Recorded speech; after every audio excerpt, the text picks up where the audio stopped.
Printer installation. We need BNC cable, video cable, power cable and printer.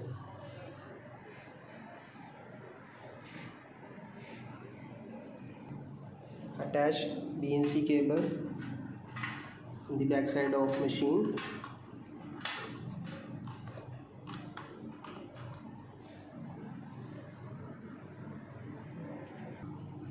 Attach second side of connector, back side of printer. Attach power cable.